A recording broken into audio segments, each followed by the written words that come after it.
घर में निकली हुई इतनी सारी प्लास्टिक बॉटल का हम करते क्या हैं, जाते हैं और सीधा डस्टबिन में फेंक देते हैं।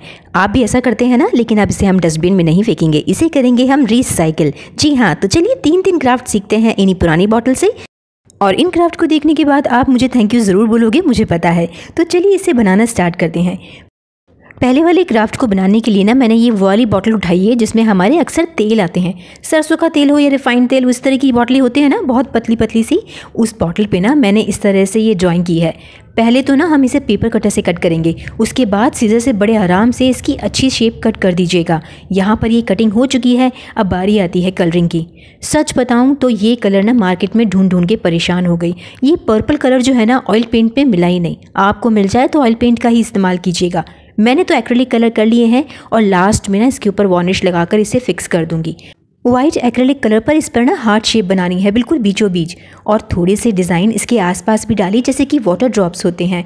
ये दोनों साइड डालिएगा और इनको ना थोड़ा सा सूखने दीजिएगा। जब ये वाला पैटर्न सूख जाए ना, इतनी देर आप क्या कीजिए, इस ग्लिटर शीट पे थोड़ी थोड़ी शेप बनाइए। फ्लावर्स हो सकते हैं, लीफ हो सकती हैं, जो आपकी इच्छा हो। बस मैंने इसकी कटिंग कर ली है। अब हमारा ये वाला पार्ट जो था ना सूख चुका है, तो मैं इसके ऊपर इसे पेस्ट कर दूंगी। और इसके ऊपर आप रेडीमेड फ्लावर्स भी तो लगा सकते हैं, वो एक ऑप्शन आपके पास ज़रूर रहेगा। ये ना बहुत सस्ते पड़ जाते हैं ना, तो मैं ग्लिटर शीट से ही कट करके लगा देती हूँ, क्योंकि अपनी कलाकारी का फ़ायदा हम नहीं उठाएंगे तो कौन उठाएगा। बस उठाओ चीज़ें और कटिंग करना शुरू कर दो। बस इसकी कंप्लीट होते ही मैं लगाऊंगी इसके ऊपर कुछ राइनस्टोन। आपके पास मिरर रखे हो ना तो वो लगाइएगा, क्योंकि वो बहुत अच्छे से चमकते हैं। अब इस बारी आती है इस क्राफ्ट को इसके नैन नक्श प्रदान करने की। तो बस मैं यहाँ क्या करूँगी, एक मार्कर पेन लूँगी, परमानेंट मार्कर लीजिएगा, उससे आईब्रो, आइज़, नोज़ और इसके छोटे छोटे से लिप्स बना दीजिएगा।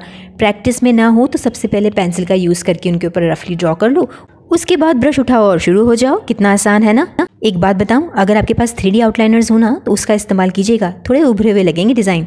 अब एक बनी से तो मेरा मन नहीं भरा, पिंक कलर उठाया और दूसरे पर भी इसी तरह का काम शुरू कर दिया। फ्लो में कितने सारे क्राफ्ट बन जाते हैं, ढेर अंबार। तो बस ये वाला भी मैंने तैयार कर लिया है, सेम उसी तरह से जैसा कि हमने पर्पल वाला तैयार किया था। इसे भी क्यूट से नैन नक्श देने के बाद ये बिल्कुल रेडी हो जाएगा। सुखा लीजिएगा और इसे प्लांटर की तरह यूज़ कीजिएगा। अब लुक देख के बताइए कि कैसे लग रहे हैं। एक प्लास्टिक बॉटल से इतने खूबसूरत क्राफ्ट कैसे बन सकते हैं, ये सोच के लोग ना थोड़े चकरा जाएंगे। तो इसको तो मैं अपने गार्डन में ना प्लांटर की तरह यूज़ कर रही हूँ। आप इसे पेन स्टैंड की तरह भी इस्तेमाल कर सकते हैं। अब बारी आती है अगले क्राफ्ट की, तो चलें अगला क्राफ्ट बनाना सीखते हैं। इसके लिए मैंने ये बड़ी वाली बॉटल ली है, मिरिंडा या कोल्ड ड्रिंक की। वैसे मैं तो कोई सॉफ्ट ड्रिंक नहीं पीती हूँ, लेकिन आपके घर में तो ये होती ही होगी, शायद आप लेते होंगे। तो मैंने बड़ी मुश्किल से इसका जुगाड़ किया था कि आप इसका क्राफ्ट देख सकें। और ये क्राफ्ट देख के ना आप बहुत चौंकने वाले हैं, लास्ट तक से ज़रूर देखिएगा। इसमें क्या करना है ना, हमें ये ऊपर वाला पार्ट जो है ना, इसे कट करना है। इसके बाद इसमें ना थोड़ी सी फिनिशिंग के लिए मैंने इसे सीजर से भी कट कर दूँगी। गरम प्रेस से भी आप इसे स्मूथ कर सकते हैं। इसकी कटिंग करने के बाद ना ये ऊपर वाला जो पार्ट है ना, इसे भी हमें निकालना होगा। तो सबसे पहले मैंने यहाँ पर पेपर कटर से एक कट लगा के इसे सीजर से कट कर लिया था। अब ये छेद थोड़ा छोटा है तो इसको मैं थोड़ा सा बड़ा करना चाहूँगी और दोबारा से पेपर कटर लेके ना इस छेद को बड़ा कर दूँगी, ताकि ये अच्छे से स्टैंड हो सके। अब लेने होंगे कुछ tissue paper. White tissue paper लीजिएगा, पतले वाले। प्लेन कागज़ बिल्कुल इस्तेमाल मत कीजिएगा, क्योंकि वो चिपकेंगे ही नहीं।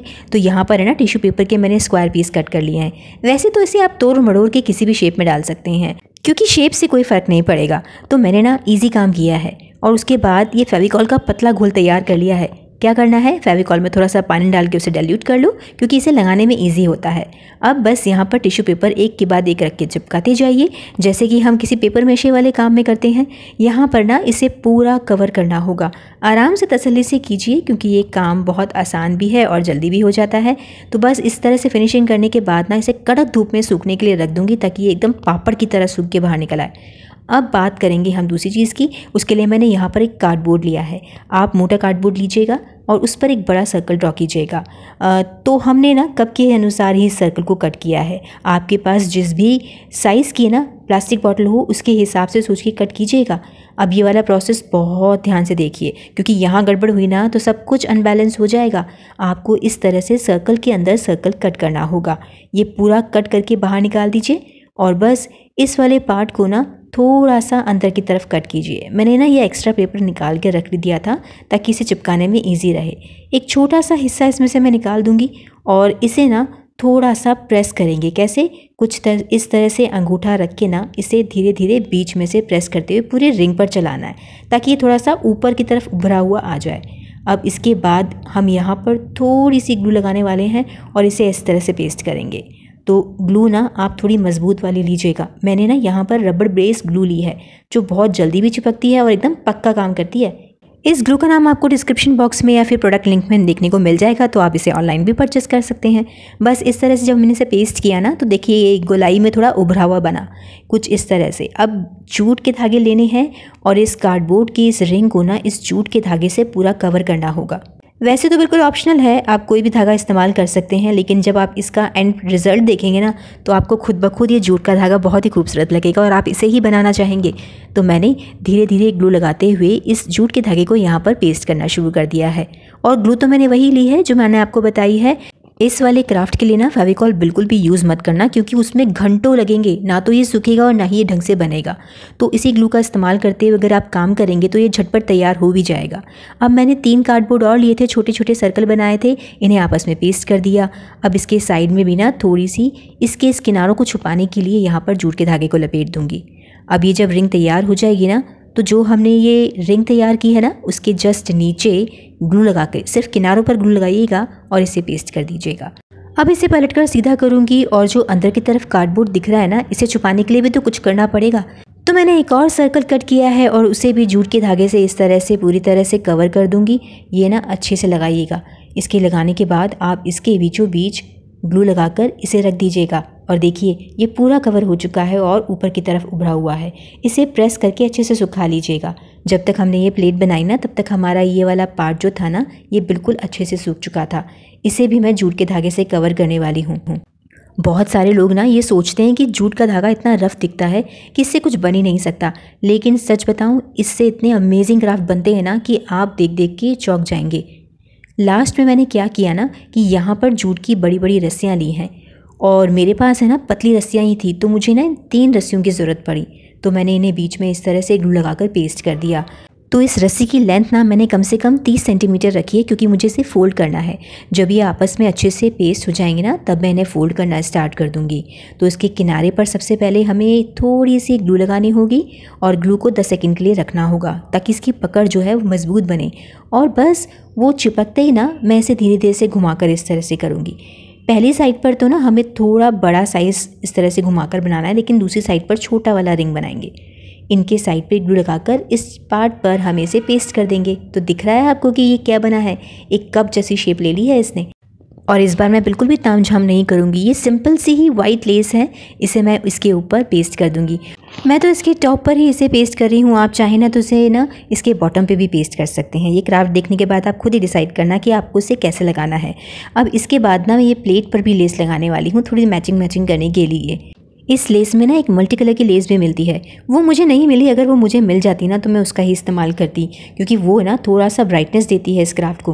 बस इसके बाद मैं क्या करूँगी, इस कप के बॉटम में थोड़ी सी ग्लू लगाकर इस प्लेट के बिल्कुल बीचों बीच रख दूंगी, उसे थोड़ा सा प्रेस करूंगी और ये पेस्ट हो जाएगा। तो नीचे बनकर तैयार हो गया एक प्लास्टिक की बॉटल से एक खूबसूरत सा होम डेकोर, जो कि कप प्लेट वाला होम डेकोर है। इसमें फ्लावर्स लगा के आप अपने ड्राइंग रूम में इसे सजा सकते हैं या फिर अपनी स्टडी टेबल पर रख कर सकते हैं, इसे एक पेन स्टैंड की तरह। चलिए तो अब इस प्यारे से क्राफ्ट को बनाने के बाद हम तीसरे क्राफ्ट की तरफ चलते हैं, जो कि इससे भी अमेजिंग होने वाला है। और इसके लिए मैंने बहुत ही अलग तरह की बॉटल ली है। ये है सोप डिस्पेंसर्स। अब ना घर वाले ये सोच के तंग हो रहे थे कि भले इससे क्या बना डालेगी, पर मेरे को तो बना के दिखाना था, इसलिए मैंने उन्हें उठाया और इन्हें शुरू कर दिया। कितनी बोरिंग होती है ना ये बॉटल्स, इनमें कुछ तो कलर होने चाहिए। तो बस इनके ऊपर से ये ना कवर हटा के इसे अच्छे से धो लिया था, ताकि इस पर से डस्ट वगैरह सब निकल जाए। और उसे सैंड पेपर से इतने अच्छे से रगड़ा कि जो कलर भी इस पर लगाऊँ ना तो वो बहुत लंबे टाइम तक टिके रहें। इसी तरह से आप भी प्लास्टिक की बॉटल पर कर सकते हैं। अब लेंगे कलर्स। यहाँ पर मैं एक्रेलिक कलर ले रही हूँ। आप सोचते होंगे ना कि हर बार एक्रेलिक कलर क्यों ले लेती है, बोलती तो ऑयल पेंट है। लेकिन क्या होता है ना कि हमेशा ना वीडियो में अपने एंड में बनाना स्टार्ट करती हूँ, और संडे को वीडियो अपलोड करना होता है तो टाइम ही नहीं होता। अब एक्रेलिक कलर को तो टाइम चाहिए ना, इसे एक दिन सुखा के पूरा दिन रखना पड़ता है। इसलिए मैं आपको बता देती हूँ, भाई आपके पास टाइम हो ना तो आप एक्रेलिक कलर का ही यूज़ किया कीजिए। बहुत लंबे टाइम तक टिकते हैं वो, इसलिए वो सबसे बेस्ट रहते हैं। तो अलग अलग बॉटल्स पे मैंने थोड़ा सा सी ग्रीन कलर करा, एक पर मैंने किया थोड़ा सा ग्रे कलर मेरे पास नहीं था तो मैंने इसे बनाकर रख लिया था। इसे अच्छे से सूखने दूंगी ताकि इसके ऊपर कोई भी गीला कलर ना रह जाए। अब लेंगे हम वाइट कलर का ये 3D आउटलाइनर। आपको पता है ना कि मैंने आपको ये 3D आउटलाइनर घर पर कैसे बनते हैं ये बताया है। लेकिन अगर आपने वीडियो मिस कर दिया हो ना तो नीचे डिस्क्रिप्शन में उसका लिंक डाल रही हूँ, या चैनल पे जाके चेक कर लीजिए, हाउ टू मेक वाली प्लेलिस्ट चेक कीजिएगा, उसमें सब तरह की चीज़ें आपको मिल जाएंगी। मैंने ना इस 3D आउटलाइनर से यहाँ पे छोटे छोटे से पैटर्न ड्रॉ करना शुरू किया। ये बिल्कुल ना रैंडम पैटर्न्स थे। मैं मेहंदी डिज़ाइंस करती हूँ ना, तो जो मुझे याद आता जा रहा था बस मैं वैसा का वैसा ही डिज़ाइन यहाँ पर करती जा रही थी, और इसीलिए मैंने इसकी तैयारी पहले से नहीं की थी। आप भी बस रैंडमली कोई भी डिज़ाइन मारिएगा, लेकिन हाँ इसे पूरा भर दीजिएगा। मैंने ना इसी तरह के डिस्पेंसर ना ऑनलाइन देखे थे, उनकी प्राइस रेंज इतनी ज़्यादा थी ना कि सोचा अब तो उसे घर बनाकर ही दिखा दूंगी और आपको भी सिखा दूंगी, ताकि आपका जब मन करे ना तो आप भी अपने लिए इस तरह के डिस्पेंसर बना सको। बस इसके ऊपर धीरे धीरे से हम पैटर्न बनाते जाएंगे।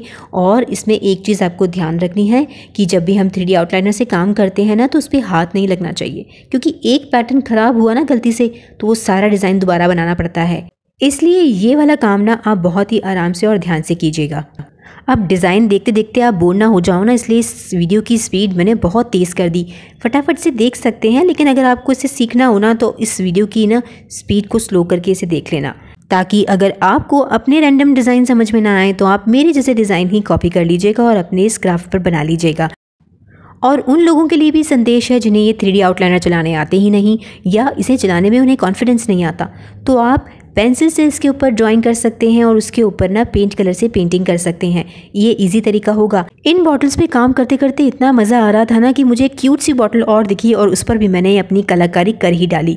अब इन तीनों बॉटल को सिखाने के बाद ना आपको एक टिप बता रही हूँ, ये ना कलर नीचे से और ऊपर से निकले नहीं ना, इसके लिए आपको यहाँ पर इसके ऊपर वार्निश तो लगानी होगी ही सही, लेकिन क्योंकि हम इसे यूज़ करते हैं तो नीचे से गीली हो जाती है, इसलिए इसके ऊपर वाले पार्ट पर और नीचे वाले पार्ट पर ना आपको वो जो नेल पेंट मैंने आपको दिखाई है ना ट्रांसपेरेंट वाली, वो भी लगानी होगी। और उसे लगाना कैसा है कि बस इस ढक्कन को ऊपर से खोलिए और जो नेल पेंट रिमूवर है वो यहाँ ऊपर और नीचे की तरफ लगा दीजिए। इसे लगाने का और इसे अप्लाई करने के बाद इसे थोड़ी देर सूखने दीजिएगा, तो ये जो बॉटल का कलर है ना वो कभी भी नहीं निकलेगा, ना ही ये ऊपर से जाएगा और ना ही सोप भरते वक्त ऊपर से इसका कलर निकलेगा। तो ये बहुत लंबे टाइम तक चलेंगे, यकीन मानिए। बस इसे लगाने के बाद सूखने दीजिए और बस हमारे ये तीनों बॉटल्स भी बनकर तैयार हो गई हैं। तो लीजिए इसका फाइनल लुक आपको दिखाती हूँ, वह है कुछ इस तरह का। लग रहा है ना ये थोड़ा सा हटके डिज़ाइन। तो देखिए मैंने आपको कितनी सारी बॉटल्स के कितने सारे क्राफ्ट बनाने सिखा दिए हैं। अब जल्दी से कमेंट करके बताइए कि इन तीनों बॉटल क्राफ्ट में से आपका फेवरेट क्राफ्ट कौन सा है और आप किसे बनाना चाहेंगे। अगर आज का ये वीडियो पसंद आया है तो इसे लाइक एंड शेयर ज़रूर कीजिएगा। अगले संडे को एक और अमेजिंग क्राफ्ट आइडिया के साथ आपके सामने प्रस्तुत होंगे। तब तक के लिए keep crafting and thank you so much for watching this video.